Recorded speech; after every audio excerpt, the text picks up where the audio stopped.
Hi everyone, this video is about rounding and we're going to go over a couple of strategies you can use as reminders, review, just to kind of think about rounding. Remember, we're rounding because sometimes that helps us when we're figuring out answers to life problems and things like that, just numbers that are easier to work with. If I have 312 Skittles and I want to split them between all of us in our classroom, I want to round down to about 300 Skittles, and then I can start dividing them into the number of kids we have in our class, and that way I know everybody gets the same amount. So we do rounding a lot, and you probably didn't even realize it. So what we're going to start with is this fun little roller coaster here that, remember, we're patient and flexible. And I used paper towel because I was being flexible with what I have. All of my things are at school, and a little bit of painter's tape. And I just did the numbers here. And if we have this, we're going to pretend it's a roller coaster. Here's my roller coaster car.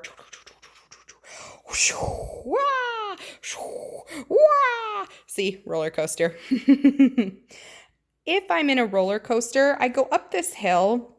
And before I get any further, it kind of usually stops and my car is locked there. If they let go of the compression brakes on my roller coaster, I'd go sliding backwards here.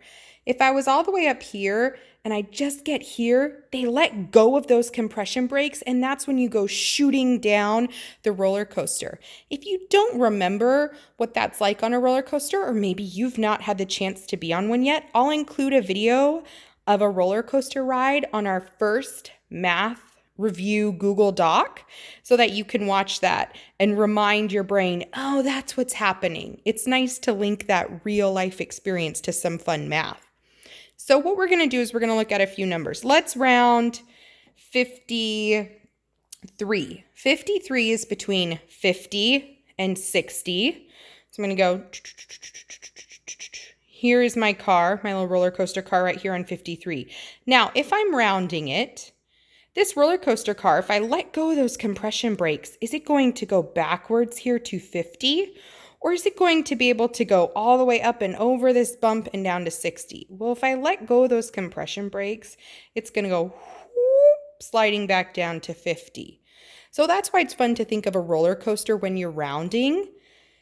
If I go up here to, let's say 56 right here, and I let go of those compression brakes, I'm not going to be able to go back up and over this bump without a little bit of extra power. And we let go of those brakes, those wheels that were hooked on, we just let it go. So now it's going to free fall down here, down up to 60. So we know that 56 would round to 60, and we know that 53 would round to 50.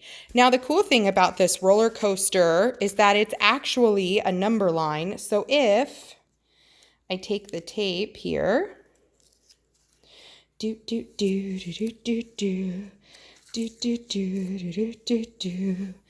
and I stretch it out, my roller coaster was actually a number line all along that I just took and made into a roller coaster. So you can also look at a number line, and we've talked about this. If I have my 53 right here, this is the number that I want to round. If I look on the number line, is 53 closer to 50? Or the next 10 would be 60. Which one is it closest to? It is way closer to 50. So I know 53 rounds down to 50.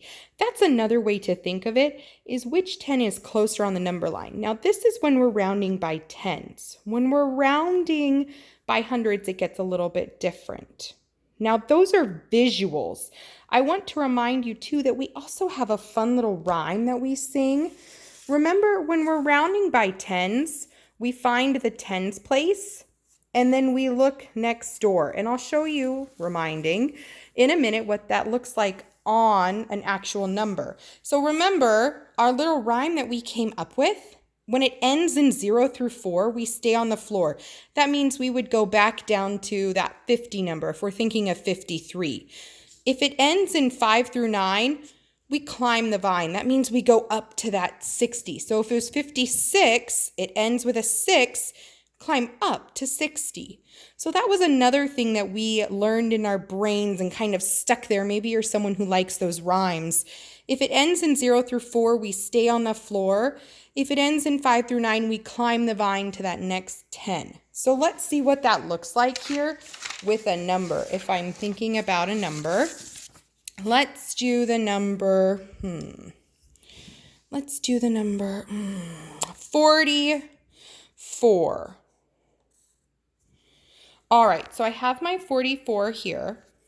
And when we're rounding by tens, we find the tens place, zeros. Those are the ones. Sorry, not zeros. That's the ones place, and that's the tens place. So I find my tens place, it's right here. And then I look 1 to the right next door. 0 through 4, I do no more. 44 is between 40 and 50. If I do no more, that means I'm going to go back down here. It's not going to go any higher. If it ended in 5 through 9, let's say like the number 79, I find the tens place. I look one next door. It ends in a 9. 5 through 9, I climb the vine. I know that one would jump up here to 80 and it wouldn't go back down and stay at 70. Now, that's a lot of talk, and for some of us that makes sense in our brain really, really just easily. But maybe you want a really good visual when you're trying to figure out numbers. Here's what I suggest. I suggest rounding mountain. Now, here's rounding mountain, and what I'm going to do is I'm going to put you down for just a minute so that I can draw this really quick. Here we go. Boop, down on the paper you go, and I'm going to very quickly draw a mountain, and I'll show you in a second what that looks like, and then you can kind of see what I'm talking about when I say rounding mountain. It's actually something that you've already seen before, so it will start to make a lot of sense. All right, here's my mountain, quickly drawn. All I have to do is put my numbers in these boxes. So how about I do the numbers? Oh, good grief, let me think. My number will be 92. What are the 2 tens on each side that I could go to? Well, 92 is between 90, and the next one would actually be, this one's tricky. This one actually goes to 100. So I write 100 here in the box, and I'm trying to hold my paper at the same time that I hold my camera. Sorry, guys. So there's my 100 in the box. 92 is between 90 and 100. Now I'm going to look for this 2. 2's on this side, so guess what? Bloop! The answer is 90 when I'm rounding by tens. Easy peasy lemon squeezy, right? What happens if I make it 100 now? What if I want to round to the nearest 100? All I got to do, let's make this 392. Oh my. Okay, so what's 392 between? What hundreds? Well, 392 is between, now this is going to change to 300. This is why I like the rounding mountain. And if we were in class, this would totally be something that I'd share with you because it's so helpful. So 392 is between 300 and it's between, ooh, look, I can change this into a 400. Now, when we're rounding to the nearest 100, we have to find the hundreds place. Ones, tens, hundreds. And we have to look one next door. And our same rules apply. 0 through 4, we do no more, we stay down here.